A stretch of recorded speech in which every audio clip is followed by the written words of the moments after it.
Hi guys! Hi. Hello. So, Isaiah, the film evokes a Spielbergian vibe like E.T., The Goonies, but also a touch of dark magic. What were your main visual and narrative references? I guess visually, I'm really interested in the kind of history of environmental films, films that use the world to tell their stories. So those are the films of Stanley Kubrick, Hayao Miyazaki, Powell and Pressburger, David Lean. Also Japanese films like Yugetsu and Kwaidan that use stagecraft to build kind of surreal worlds where there's painted backdrops and built environments. Those are the cinematic touch points, but also just it comes from my, my feeling about nature and how nature feels to me is what I'm really trying to convey, Yeah. Incredible. And Helena, the film is about overcoming fear and embracing the unknown. What did the story teach you on a personal level? A lot. I mean, it's like 4 years ago almost. We just realized. It was like 2021, so I was much more of a child back then. I think there's a lot you can learn from the movie, and also from playing the character. I guess one thing is definitely to, be self-confident, to not always believe what people tell you, to find your own way. And be the way you are, because it can lead you to very beautiful things, as we can see. And I feel like it also teaches you a lot about relationships with your parents, how that can also change over time, and how different environments can change things. And also just trust your gut feeling. She just trusted the fucking Ochi and just went on the adventure. Yeah, trust it. And Isaiah, what do the Ochi represent to you? Are they a metaphor, and if so, for what? Well, I think primates in general are very metaphorical in our consciousness as humans because they're our cousins. They're so similar to us, but they're just different enough, and they're more primal and instinctual, and so I've always been inspired by primates and, the work of Jane Goodall and, the attempts at communication between species. I remember reading a book about, Coco the gorilla who could use sign language when I was a little kid, and there was something so inspirational about that.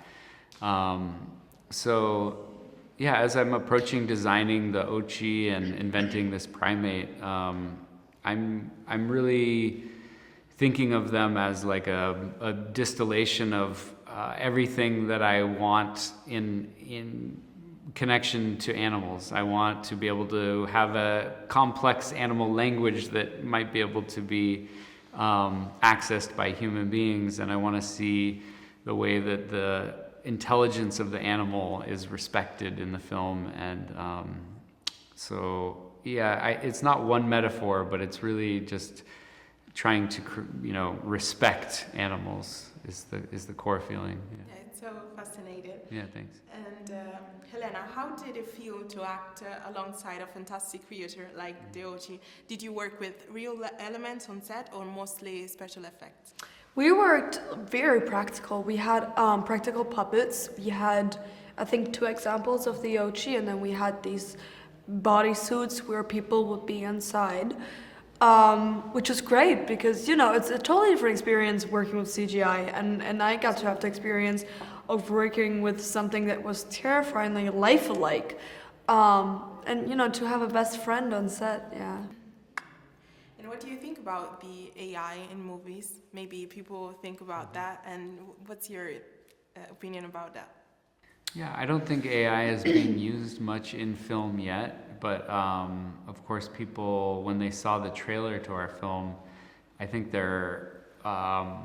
thought it was. They thought it was, and when I try to think why, I think it's because it took me 6 years to make these images, and they are very complicated, a mixture of handcrafted puppetry and animatronics and matte paintings and real locations, and there's a density to the craft here that has taken years to create, and all of that is hopes that people might be confused. How did this get made? What am I seeing? It doesn't look like anything else. And that's the process of what magic is. Magic is when you can't fathom how something was made. But now, because of the recent advent of generative AI images, I think that was the easiest thing for people to explain the images they were seeing, was that, it must be AI, right? And of course it's not, but years ago, with the advent of CG and computer-generated imagery, I think that also became a shorthand, a kind of lazy way for people to strip magic out of movies, that you could just see something and you go, oh, it must be CG. But this film looks so not CG. It's so practical and real, and so I think, and I was trying to make sure you couldn't think it was CG, but of course people thought it was AI instead. But I think when you actually sit and see the film and not just see a trailer, you'll see something you haven't seen before. I think this is the new, high bar for animatronic puppets. So It's true. Thank Yeah. you very much, Thank you. guys. Thank It's been a you. pleasure. Thanks.